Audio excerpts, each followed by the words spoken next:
Greetings to everyone out there and welcome back to Around the Clock.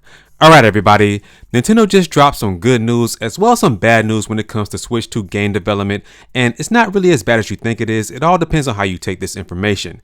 Now this info comes from some big wigs over at Nintendo. We've got Shuntaro Furukawa as well as Shinya Takahashi and Takashi Tezuka. They've all made some interesting comments during the 84th annual general meeting of shareholders, so without wasting any more of your time, let's get into it. Now this question, or should I say statement, was presented to them. Super Mario Bros. Wonder, released last year, was the first new 2D Mario game in 11 years. It seems that software development for Nintendo Switch is taking longer than in the past. In terms of gaming experience, I think it is important for players to have a series of memorable experiences at a young age. So it would be nice to see shorter development cycles and games released regularly, even if they are not major game titles, so young people have more opportunities to play games. And Mr. Furukawa responds with this: game development today is more prolonged, more complex, and more advanced. That is unavoidable. To deal with this, we are continually expanding our development resources and making the necessary investments. And Shinya Takahashi responds with this: as hardware advances, it is inevitable that software development takes longer, but I believe we are succeeding in our efforts to shorten development cycles, for example by steadily improving the development environment following the release of the hardware. Whether titles take a long time or a short time to develop, we want to make games that are fun. It is not as if Super Mario Bros. Wonder was under continuous development for nearly a decade. There was a long gap between the release of the previous title, New Super Mario Bros. U, and the current title because various initiatives and studies were made in the meantime. Going forward, we aim to continue with a variety of new offerings, and we hope you look forward to them.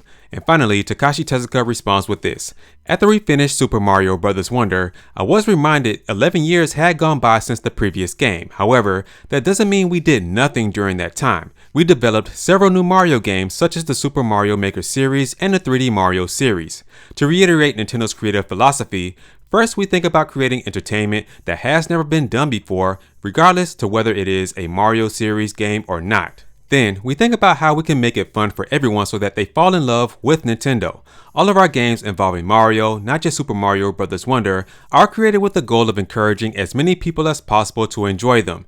And these last two lines are probably the most important out of this whole thing. Now he says here, as for upcoming new titles, some will take time to develop and others will be made in a short period of time. I hope you look forward to our new offerings. Now of course, they didn't say the Switch 2 specifically or Switch successor, whatever you want to call it, but we all know that whatever games Nintendo has left for the current Switch that's out on the market, they already developed these games and they're just sitting on them and waiting to announce them, or just waiting to release them, or they're putting the final touches on these games. So we know good and damn well that they're talking about Switch 2 titles here. And as far as Switch 2 launch titles, I'm pretty sure that they're putting the final touches on those titles as well. So anything moving forward, hey, if it takes a long time to develop these games or a short time to develop these games, I really don't have a problem with it as long as Nintendo put their best effort into these games and they perform well on the console. Because the worst thing you can have is a rushed game, and you have a lot of complaints from the fans who spent their hard-earned money on these games. And I'm pretty sure that we all experienced this.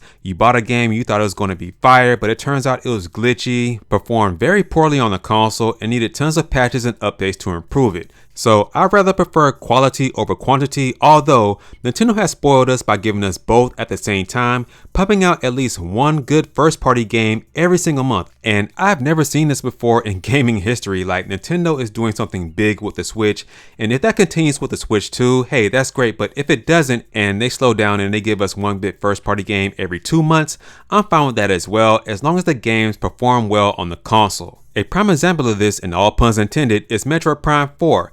Although yes, Nintendo Switch developers in this game mid-cycle, this game is taking about 8 years to come out on the console, but I don't see anybody complaining, man.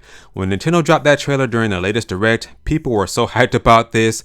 They went bonkers all over the internet. So yeah, man, as long as they do a good job with the game development, I have no problems as long as the game performs well. So with that being said, guys, that's going to do it for this video. Please make sure to like this video, share this video, and for all of you out there that are watching this video and are not already subscribed, hit the subscribe button as well as the notification bell so that you don't miss out on daily Nintendo news content. And as always, remember to keep it locked here at Around the Clock, where here we focus on Nintendo news content around the clock. I'll catch you guys in the next video.